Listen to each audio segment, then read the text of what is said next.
Recently I've been trying out a few Micro Four Thirds cameras, mainly the little Panasonic GX80 which I already own, and also the OM1 Mark II which I've loaned a couple of times while filming collaboration videos for omsystem. Now during those shoots I was able to test out the OM1 Mark II along with a few lenses, and even though I only had the kit for a very short time, it really got me thinking about Micro Four Thirds and what it could offer me that my current setup can't.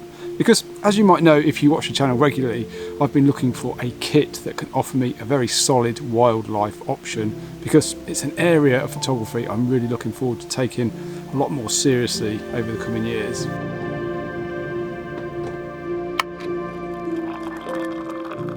Now, if you're new here, thanks for checking out the channel. I'm Ian and I've predominantly been shooting with the Fuji X system for quite some time now for my landscape work, which alongside running this channel is how I earn a living.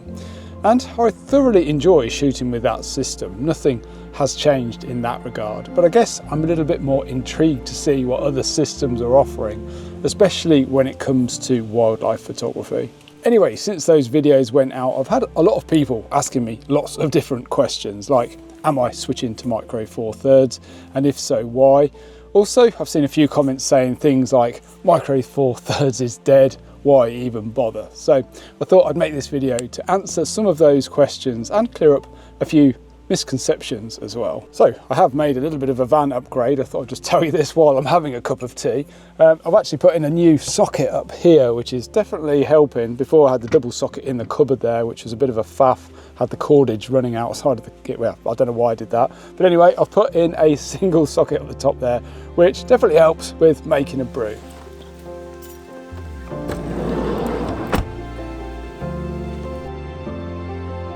So if you're not familiar with Micro Four Thirds, it simply refers to the sensor size.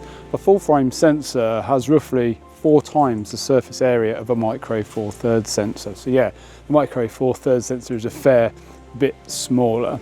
Now one of the benefits of this smaller sensor is that the Micro Four Thirds cameras have a 2 times crop factor. So for example, a 50mm lens on a Micro Four Thirds gives you the same field of view as 100mm on a full frame camera. The big benefit here is that the lenses can be smaller and lighter while still giving you that reach. One of the trade-offs is that with the smaller sensor, higher ISO images will show more noise than full frame cameras do at the same ISO level. But what some people see as a negative, others see as a positive. It just depends on what you need and what you want to shoot. So one system isn't necessarily more pro than the other one, they're just very different and have different capabilities.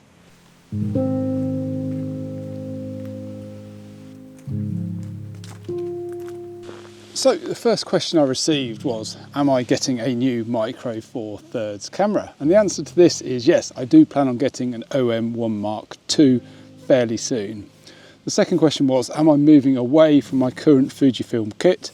And the answer to that is no. Micro Four Thirds kit will sit alongside my current setup and give me more options in the field. For example, if I'm going to be out shooting wildlife, I'll probably take the OM kit because the autofocus system is a better fit for what I need. And those longer lenses are a bit smaller, making it a bit better suited for my personal requirements. Now both systems have their strengths and weaknesses, which is why I like the idea of running them side by side. It also means whichever camera I'm using, I've got a proper backup that can still shoot good video as well, which of course is a big deal for me doing these videos as well. Now I'm on a bit of a scouting mission this afternoon in this amazing woodland here to see how far along the autumn colour is coming, and it's coming along very nice. I'm really looking forward to shooting in this woodland when we get some nice early morning mist in the coming weeks. So the third question I've been asked is why choose Micro Four Thirds over full frame? And that is a fair question. And I think for me it comes down to a few things. First, weight. I hike long distances and quite often I don't really enjoy carrying heavy gear with me.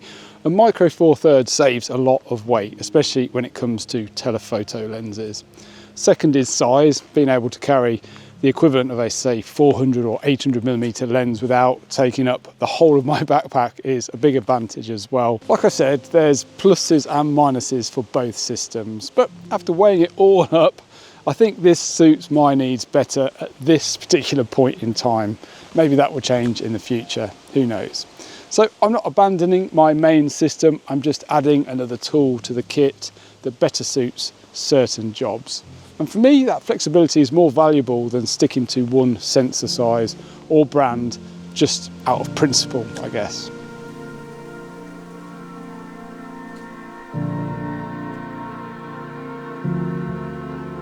So before we get on to the next point, I just want to say a huge thank you to all of the members over on my membership site, the Photographers Clubhouse. You know, honestly, I really appreciate all of your contributions over there. It's been absolutely amazing seeing your photos in the galleries and getting to know you properly as well over on the forum. It genuinely feels like a real community now, which is exactly what I hoped it would become. So if you're not familiar with the Clubhouse, it's basically like Patreon, but I actually run everything privately on my own website. And I try to pack as much value into that as absolutely possible, like my full Lightroom masterclass, which is essentially a complete course on how I use Lightroom. But on top of that, every couple of weeks as well, I upload a brand new editing session where I walk through how I process my images, usually ones from these videos. And you can actually download the raw file as well, so you can actually follow along with me and put your own spin on the image. So you don't have to use Lightroom either, it's more about the process rather than specific sliders. I think we're on editing session something like 29 now, so there's already loads of content over there to dive into. There's also the seasonal members galleries, plus the forum where you can ask me questions and share your work, or just make friends with other people. It always makes me smile, you know, when members meet through the club and end up going out photographing the landscape together. So at the moment there's 40% off the monthly and yearly memberships as well, and that's a lifetime discount as well. So if you'd like to support what I do and get involved over there, there's a link down in the video description. I'd love to have you join us, and it really would help, you know, run this channel and cover some of the costs involved with that. So yeah, massive thank you for your support, and a big thanks to everybody that's already involved.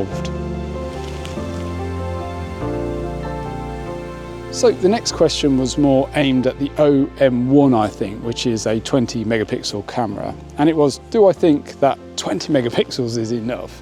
And my answer to that is, pixels are not that important to me, to be honest. I'm not one for heavily cropping my images when it comes to landscape and macro shots. I like to actually frame the image up as I intend it to be seen. For the most part, the only time I tend to crop really is if I didn't get my horizon completely straight, or I want to change my aspect ratio a little bit. I guess where it could be handy is for wildlife, but one of the benefits of this system is that there's tons of options when it comes to getting really long focal lengths. So I think having the right lens really means I won't need to crop too much.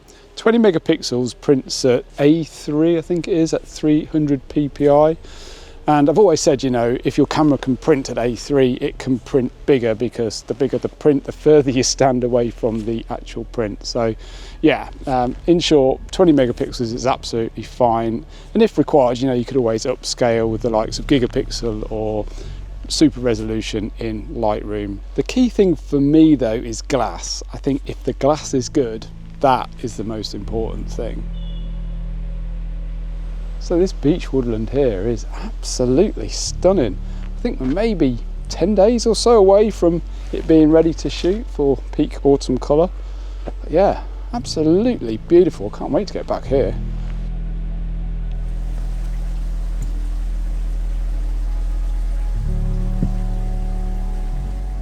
So the next question I got asked was, I thought Micro Four Thirds was dead. Why even bother? And it's funny, you know, because until earlier in this year, I never really gave Micro Four Thirds a second thought either.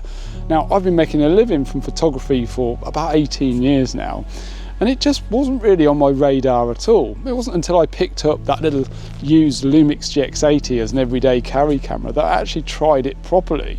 And that's when I started to realise how it could fit into my workflow. Yes, Micro Four Thirds definitely appeals to a smaller group of photographers compared to, say, full frame cameras. But if it was truly dead, you know, brands wouldn't still be releasing new tech. So in my opinion, it's very much alive. It's just serving a more specific crowd, I think.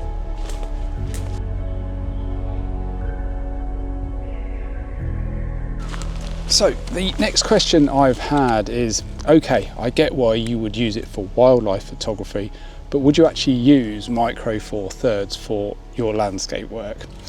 And honestly, I think that's a really fair question. Now, the truth is, I haven't really had enough time with the system yet to properly give a confident answer. I've only used it for a couple of landscape shoots so far, and I think I need a lot more time before I could say anything definitive, I think. What I can say though is that the few lenses I've tried have been incredibly sharp, surprisingly good in fact. So based on that, I imagine it will probably hold up really well for landscapes, but it wouldn't feel right for me to stand here and make bold claims just as yet. So I guess time will tell. So yeah, watch this space, I guess.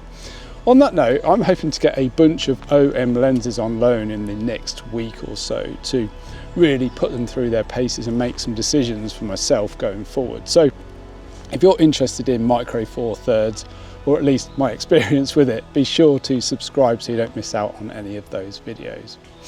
Now, I should probably say, I don't think, it really matters what system or brand you use. At the end of the day, the only thing that really matters is, do you enjoy using it and does it meet your needs?